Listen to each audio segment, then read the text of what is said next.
Everyone, welcome back. Today is day 2 of long sentences, long translation. So my dear friends, first video में long sentence long translation के first video में मैंने M square P square T के बारे में बताया था। यहाँ आप देख सकते हैं एम और T P. M means main sentence या you can say manufacture. Sentence को कौन मैन्युफैक्चर करता है? Subject plus verb plus object या subject plus verb plus complement, यही होता है ना। उसके बाद मैनर, उसके बाद दो मैनर हो तो दूसरा मैनर, उसके बाद टाइम, उसके बाद पर्पस। या पर्पस को पहले भी लिखा जा सकता है, टाइम को उसके बाद भी लिखा जा सकता है। Look at here, M P T. ऊपर क्या था? M T P. तो बेसिक स्ट्रक्चर क्या है? Subject plus verb plus object, उसके बाद मैनर, फिर मैनर, उसके बाद पर्पस, उद्देश्य, किस लिए कोई काम हो रहा है, टाइम, कब हो रहा है। मैनर मीन्स किस तरह से हो रहा है। सब्जेक्ट वर्ब ऑब्जेक्ट के बारे में मैंने पहले भी बताया था, थोड़ी जानकारी यहाँ भी दे रहा हूँ। सब्जेक्ट जिसके बारे में बात हो या जो कार्य करता है, और verb it shows action, position, relation और स्टेट, ये दशा भी शो करता है। He is fine, he is good, he is sad, इसके बाद सैड है। ओके, ऑनरशिप भी शो करता है। I have a car, have से ऑनरशिप शो हो रहा है ना।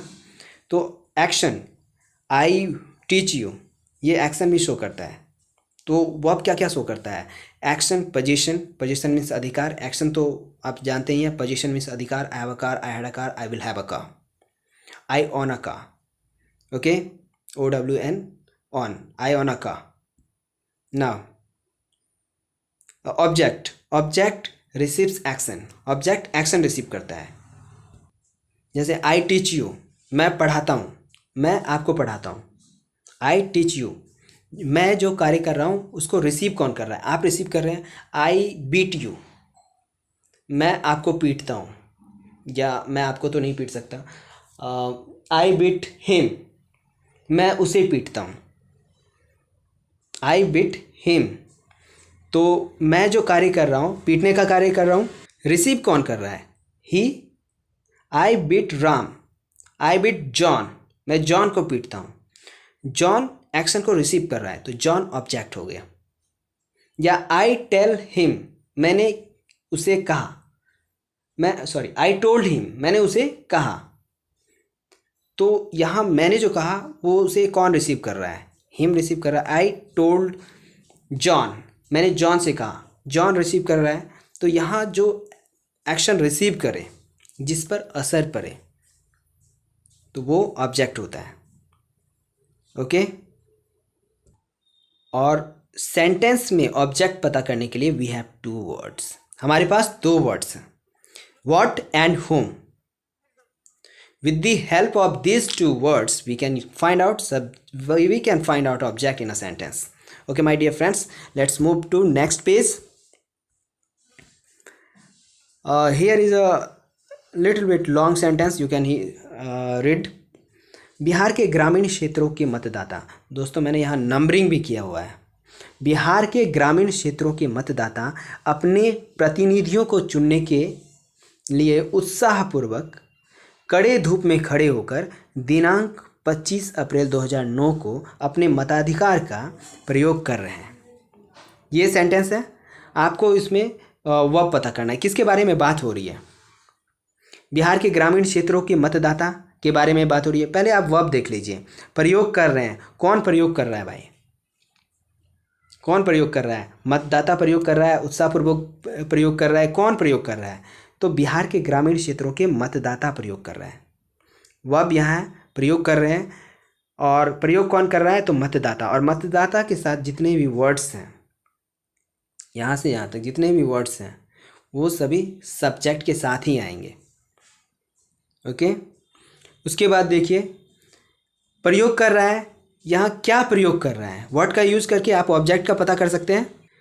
क्या प्रयोग कर रहा है? तो अपने मताधिकार का प्रयोग कर रहा है, अपने मताधिकार का प्रयोग कर रहा है, ये ऑब्जेक्ट हो गया। O means object.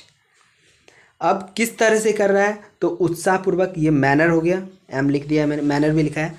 कड़े धूप में खड़े होकर, और किस तरह से, ये भी मैनर हो गया। किस तरीके से कोई कार्य हो रहा है, तो उत्साहपूर्वक हो रहा है और कड़े धूप में खड़े होकर हो रहा है। उद्देश्य क्या है, उद्देश्य है क्या, अपने प्रतिनिधियों को चुनने के लिए उद्देश्य है। यहाँ उद्देश्य भी है, पर्पस भी है, PURPOSE I have written here, okay. और टाइम है क्या, जी हाँ बिल्कुल टाइम है, ये टाइम है। अब देखिए हमें सब्जेक्ट मिल गया, वर्ब, सब्जेक्ट मिल गया, वर्ब मिल गया, ऑब्जेक्ट मिल गया, मैनर मिल गया, 2 मैनर्स हैं, और पर्पस मिल गया, टाइम मिल गया, बस वहाँ पे पुट कर देना है। अब देखिए सब्जेक्ट मैंने नंबरिंग भी दिया हुआ है, तो यहाँ क्या लिखा हुआ है, बिहार के, देखिएगा, बिहार के ग्रामीण क्षेत्रों के मतदाता, बिहार के ग्रामीण क्षेत्रों के मतदाता, इसको ट्रांसलेट कर लेते हैं। द वोटर्स, पहले हमें द का यूज करना है क्योंकि noun plus of plus noun का यूज है।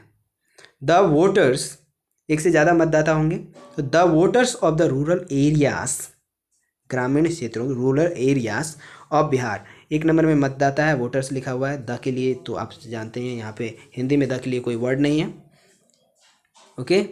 तो the voters of the rural areas of Bihar, ये सब्जेक्ट हो गया।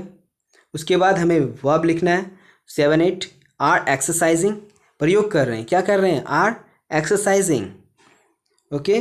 क्या प्रयोग कर रहे हैं, अपने मताधिकार, मताधिकार means franchise, their franchise happily या एंथुजियास्टिकली, उत्साहपूर्वक मीन्स हैप्पीली या एंथुजियास्टिकली।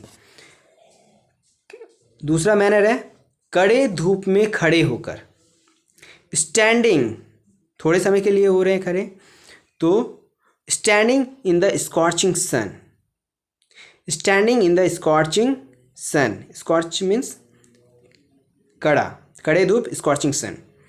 टाइम का यूज ऑन 25 अप्रैल 2009, उद्देश्य क्या है, to elect their representatives. Now my dear friends, देखिए ये 2 तरीके से बना हुआ है, जैसा कि मैंने आपको पहले ही बता दिया था। देखिए MMM TP, time plus purpose, तो यहाँ आप देख सकते हैं, यहाँ मैंने टाइम लिखा है, यहाँ टाइम है, यहाँ पर्पस है। आप पर्पस को पहले लिख सकते हैं और टाइम के उसके बाद आप यहाँ देख सकते हैं, पर्पस मैंने यहाँ पहले लिख दिया और टाइम यहाँ, okay. Now look at here, the voters of the rural areas, the voters of the rural areas of Bihar are exercising their franchise, अपना मताधिकार, देयर है क्योंकि वोटर्स के लिए आया है ये, देयर, एक से ज़्यादा वोटर्स है इसलिए देयर, एक होता तो ही या शी का यूज होता। Happily standing, happily standing in the scorching sun, purpose to elect their representative on 25th April 2009. So read the sentence. The voters of the The voters of the rural areas of Bihar are exercising their franchise, happily standing in the scorching sun to elect their representatives on 25th April 2009. That's all my friend. Jai Hind.